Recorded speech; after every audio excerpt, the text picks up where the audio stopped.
इस वीडियो में हम लोग क्या पढ़ेंगे, relation between drift velocity and current density. यानी हम लोग क्या पढ़ेंगे, धारा घनत्व और अपवाह वेग में या अनुगमन वेग में संबंध को पढ़ेंगे। इससे पहले हम क्या पढ़ चुके हैं, बोलिए, J = I/A पढ़ चुके हैं। यानी ये आपका हो गया करंट डेंसिटी और ये धारा में संबंध बताया गया था। तो आज की इस वीडियो में हम यही संबंध निकालेंगे, अनुगमन वेग एवं धारा घनत्व में संबंध। चलिए इसके लिए क्या कीजिए, एक चालक लीजिए, एक चालक ले लिए और इस चालक का अब देखिए इसकी लंबाई कुछ होगी, इसकी लंबाई ले लीजिए, क्या बोलिए, L हो गया। इसके अनुप्रस्थ काट का क्षेत्रफल आपका A हो गया और इसमें जो इलेक्ट्रॉन का गमन है ये Vd है, अनुगमन वेग, Vd अनुगमन वेग है। अब ये अगर एक इलेक्ट्रॉन इतना चल रहा है तो देखिए Vd वेग से तो t समय तक चला, t समय तक चलने पर ही कितना लेंथ कवर करेगा, बोलिए, तो आपका L बराबर जाएगा Vd × t। कैसे बताइए, तो ये आपका दूरी हो जाएगा टोटल और ये क्या है, वेग है और ये समय। तो दूरी बराबर छल गुने समय होता ही है या वेग गुने समय कहिए।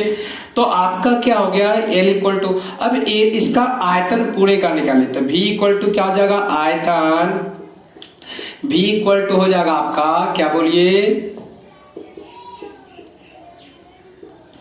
आयतन V = हो जाएगा A × L। आपका क्षेत्रफल गुना लंबाई होता है आयतन, तो क्षेत्रफल आपका A है, लंबाइया क्या हो गया, बोलिए, Vd × t हो गया।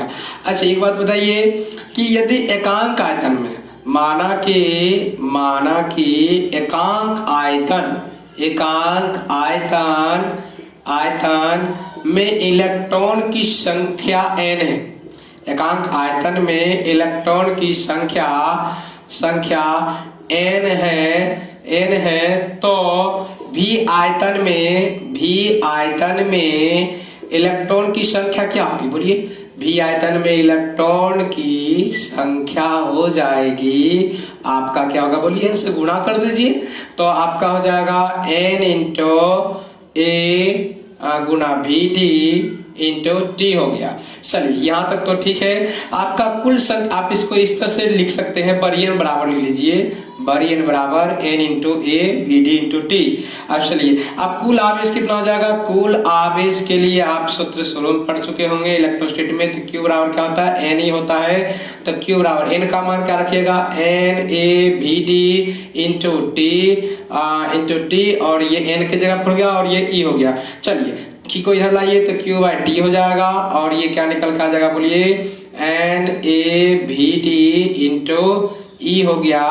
चलिए अब एक बात बताइए, Q/T क्या होता है, धारा होता है। तो I बराबर क्या निकल के आ जाएगा आपका फाइनल, देखिए तो I बराबर आ गया आपका, इसको ऐसे लिख सकते हैं, NE ले लीजिए, NEAVD।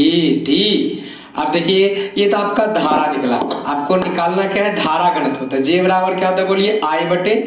देखिए ऊपर लिख दिया गया है।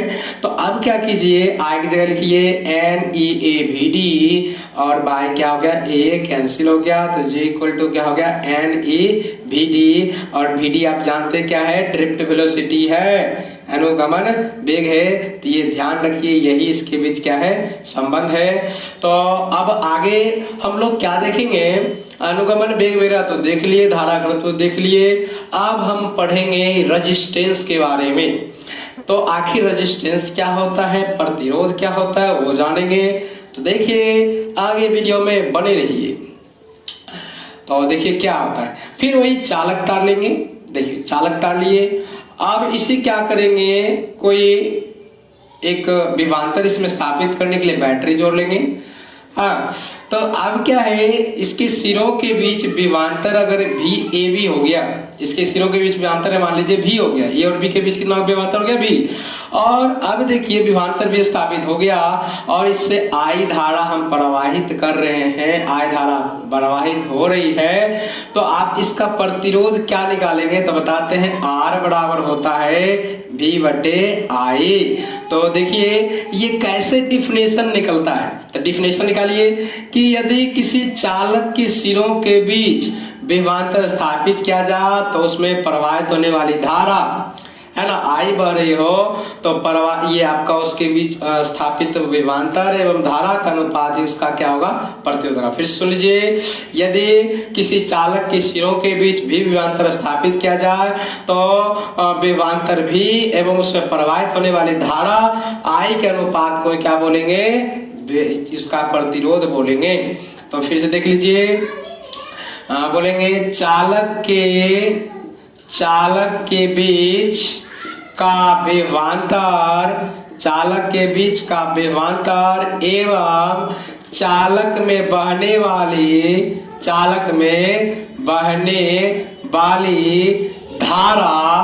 धारा के अनुपात को क्या कहेंगे बोलिए, प्रतिरोध कहते हैं। क्या कहते हैं बोलिए, प्रतिरोध कहते हैं। आपका R इक्वल टू हो जाएगा बोलिए V/I। हाँ, इसको डिनोशन के तौर पर कैसे लिखिएगा, तो ये ऐसे एक प्रतिरोध को डिनोशन के तौर पर इस तरह से लेते हैं, समझिए।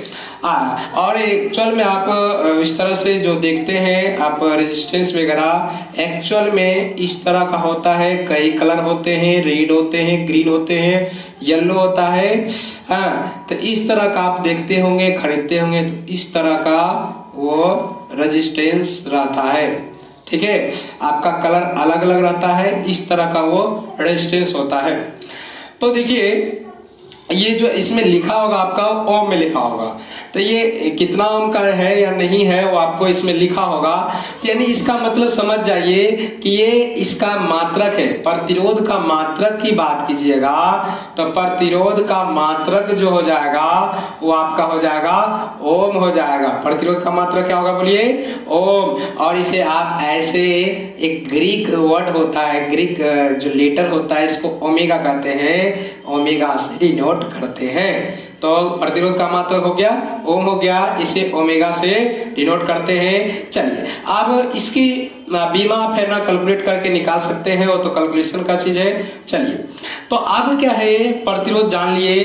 तो अलग अलग पदार्थों का प्रतिरोध अलग अलग होता है, क्योंकि ये क्या है, उसमें जितना विभवांतर स्थापित होता है और जितना धारा बढ़ रही है उसी का अनुपात है। तो किसी चालक में कम धारा बहेगी और किसी में ज्यादा, तो उसके आधार पर ये क्या होगा, उसका रेजिस्टेंस वगैरह निकलेगा। तो चलिए, अब हम क्या करते हैं, इसका एक कंडक्टेंस होता है, कंडक्टेंस भी थोड़ा सा जान लेते हैं। तो कंडक्टेंस क्या है, तो कंडक्टेंस भी जान लीजिए। कंडक्टेंस जान लीजिए, ये आपका होता है क्या, हिंदी में इसका होता है चालकत्व। चालकत्व होता है, ये चीज नोट करते हैं। तो ये कुछ नहीं है, आप जो प्रतिरोध पढ़े अभी, तो उसी का भी तो कर्म कर दीजिए, वही आपका क्या हो गया, चालकत्व हो गया। तो इसको डिफाइंड भी इसी प्रकार करते हैं, प्रतिरोध के व्युत्क्रम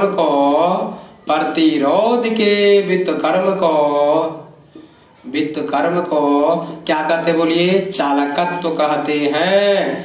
चालकत्व कहते हैं, समझ गए। फिर से बोलिए, प्रतिरोध के व्युत्क्रम को चालकत्व कहते हैं। और इसका मात्रक की बात कीजिएगा तो मात्रक आपका क्या जाएगा, 1/R है ना, तो 1/ओम, यानी ओम इनवर्स हो जाएगा, जिसे आप महो ये ऐसे कह सकते हैं। देखिए, हिंदी से लिखिए महो, ठीक है।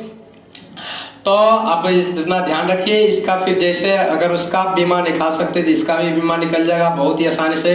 तो आज का लेक्चर यही पर समाप्त होता है, आगे भी वीडियो में बने रहिए। नेक्स्ट पार्ट में आपको क्या होगा, ओम का नियम वगैरह भी सिखाया जाएगा। तो आज के लिए इतना ही, थैंक यू।